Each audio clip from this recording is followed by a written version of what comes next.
भक्ती मुक्ती परमार्थ जे जे वांछी मनी आर्क त्वरित होय साध्यंत गुरुचरित्र ऐकता।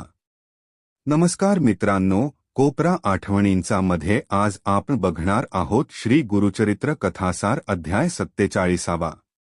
श्री नृसिंह सरस्वती एकाच वेळी 8 शिष्यांच्या घरी। फलश्रुती गुरुचरित्र कथासारच्या या 47व्या अध्यायाच्या नित्य वाचनाने वा केवळ श्रवणानेही पक्षपाताचा दोष नाहीसा होऊन समत्वबुद्धीची प्राप्ती होते। मित्रांनो, तुम्ही व्हिडिओ तर आवडीने पाहता, पण सबस्क्राइब करायला विसरता। एक छोटीशी विनंती आहे, जर तुम्हाला व्हिडिओ पाहायला आवडत असतील तर कृपया चॅनेलला अवश्य सबस्क्राइब करा। चला तर अध्यायाला सुरुवात करूया। श्री गुरुचरित्र कथासार अध्याय 47। श्री गुरूंचा मुक्काम गाणगापुरात असतानाची गोष्ट। दिवाळीचा सण होता। श्री गुरूंचे 7 पट्टशिष्य होते। त्या प्रत्येकाला श्री गुरु आपल्या घरी भिक्षेला यावेत असे मनापासून वाटत होते। प्रत्येकाने दुसऱ्याच्या नकळत श्री गुरूंना खास आग्रहपूर्वक निमंत्रण केले होते। ते 7 भक्त निरनिराळ्या गावचे राहणारे होते। त्यामुळे श्री गुरूंनी त्यांना विचारले, शिष्यांनो, तुमच्या मनातील भावना मी समजू शकतो, पण मला एकाच भक्ताकडे येणे शक्य होईल। सगळ्यांच्या घरी येणे कसे जमणार याचा विचार करा। या दिवाळीला एकाचे घरी, मग पुढील वर्षी दुसऱ्याकडे येऊ। तेव्हा मी आधी कोणाकडे येऊ ते तुम्हीच आपापसात ठरवा। आम्ही तर शिष्याच्या सांगण्याबाहेर नाही। तेव्हा तुम्हीच माझा कार्यक्रम ठरवा। ते 7 शिष्य मग एकत्र जमले व त्यांच्यात वाद सुरू झाला।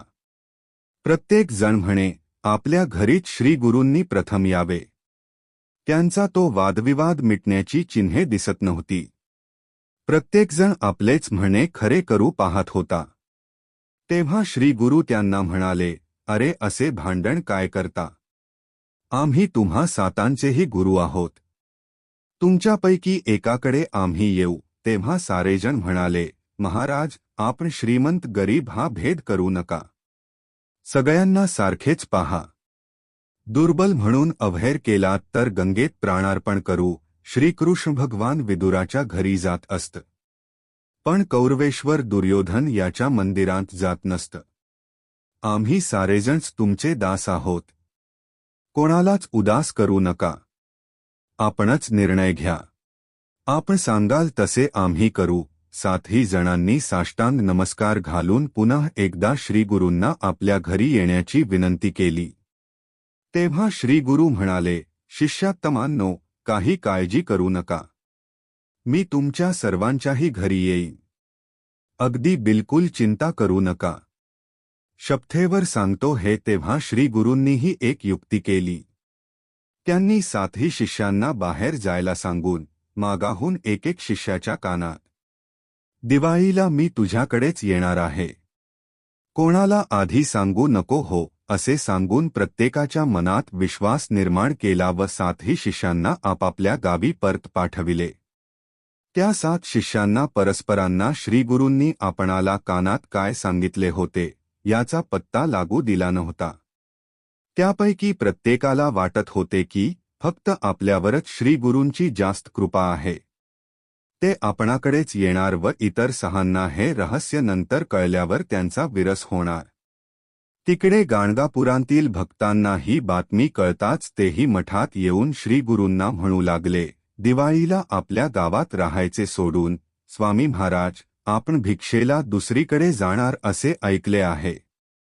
अहो, आम्ही गावातले सणावारी ग्रामभक्तांकडेच आपण यायला हवे होते। माझ्या प्रिय भक्तांनो, का असे रागावता? मी गावातून बाहेर जाणार नाही। आम्ही येथेच राहू। जात नाही, मग तर नाही ना चिंता। ते ऐकताच ग्रामभक्तही संतुष्ट होऊन गेले।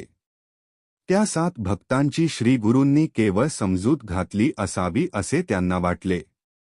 श्रीगुरूंनी सर्वांना येतो म्हणून सांगितल्यावर धनत्रयोदशीचा दिवस उजाडला। श्रीगुरू ठरल्याप्रमाणे त्या 7 शिष्यांकडे त्या दिवशी भिक्षेला गेले व गावातही होते। 7 गावे गाणगापुराहून फार दूर होती। समोरासमोर ठेवलेल्या आरशात आपली अनेक प्रतिबिंबे आपण पाहतो तशी श्रीगुरूंनी प्रत्यक्षात 8 सारखी रूपे घेतली होती. पण हे रहस्य इतर कुणालाही माहीत नव्हते. प्रत्येक शिष्याला आनंद झाला. त्याने मनोभावाने सेवा केली. गावातल्या भक्तांची भिक्षाही गाणगापुरात श्रीगुरूंनी स्वीकारली.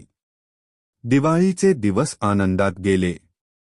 त्यानंतर कार्तिक महिन्याची पौर्णिमा आली. तेव्हा ते साथी भक्त दीपाराधन करायला गाणगापुराला आपल्या दूरच्या गावाहून गुरूंजवळ आले.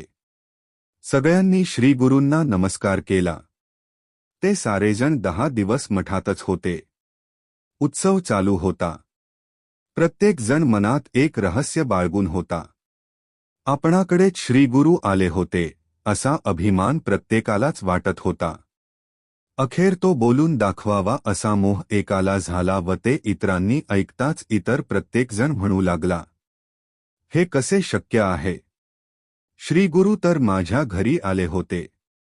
वाटले तर माझ्या गावी जाऊन माझ्या कुटुंबातील इतर लोकांना विचारा. प्रत्येकाला वाटे दुसरा खोटे बोलतो आहे.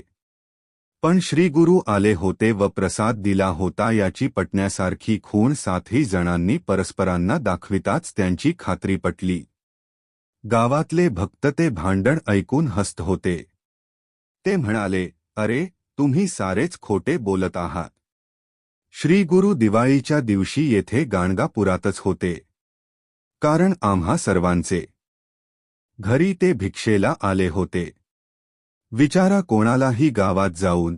हे ऐकल्यावर मात्र ते 7ही भक्त मनात उमगले. त्यांना चटकन श्रीगुरूंच्या दिव्यत्वाची पुनः प्रचिती आली. गावातल्या लोकांनाही तो चमत्कार ऐकून नवल वाटले. सर्वांचा श्रीगुरूंवर अधिकच विश्वास बसला. अवतारी पुरुषाला 8 रूपे घेणे काय अवघड हे सर्वांच्या लक्षात आले. त्या भक्तांनी या घटनेवर अनेक भजने रचली. सिद्धमुनी नामधारकाला ही गोष्ट सांगून म्हणाले, श्रीगुरुसेवा करा हो करा मारितसे मी डांगोरा. सांगता ती संचराचरा गुरु तोची त्रैमूर्ती. या निर्जल संचारण्यात श्रीगुरुभक्तिरूपी पाणपोई घातली आहे. ते पाणी पिऊन साऱ्यांनी संतुष्ट व्हावे, अमर व्हावे. अजूनही गाणगापुराला दर्शनाला गेले असता दृढ श्रद्धा व निष्ठा असेल तर मनोकामना पूर्ण होतात असा अनेक भक्तांचा अनुभव आहे. गाणगापुराला जाऊन तेथे अद्यापि अमूर्त स्वरूपात असलेल्या श्रीगुरूंचे दर्शन मनाने घ्यायची संधी दवडू नका अशी आग्रहाची विनंती सरस्वती गंगाधरांनी केली आहे. सिद्धमुनींच्या मनात त्यानंतर श्रीगुरूंच्या गाणगापुराच्या वास्तव्यातील आणखी एक आश्चर्यकारक घटना आठवली. नामधारकाने त्यांच्या मनातील भाव ओळखले व त्यांना ती गोष्ट सांगण्याची गळ घातली. ती गोष्ट पुढील अध्यायी. फलश्रुती. या अध्यायाच्या नित्य वाचनाने वा केवळ श्रवणानेही पक्षपाताचा दोष नाहीसा होऊन समत्वबुद्धीची प्राप्ती होते. बोला जय गुरुदेव दत्त. दत्तात्रेयांची कृपा प्राप्त करण्यासाठी कमेंटमध्ये ओम ग्राम दत्तात्रेयाय नमः अवश्य लिहा. मित्रांनो, हा व्हिडिओ तुम्हाला आवडला असेल तर लाईक करा, तुमच्या मित्रमैत्रिणींना शेअर करा आणि तुमचे मत कमेंटमध्ये नक्की सांगा. अशाच आणखी माहितीपूर्ण आणि प्रेरणादायी व्हिडिओंसाठी आमच्या चॅनेलला सबस्क्राईब करा आणि बेल आयकॉन दाबा, जेणेकरून नवीन व्हिडिओ अपलोड होताच तुम्हाला ताबडतोब कळेल. पुन्हा भेटूया पुढच्या व्हिडिओत. तोपर्यंत स्वतःची आणि आपल्या प्रियजनांची काळजी घ्या. श्री गुरुदेव दत्त. धन्यवाद मित्रांनो.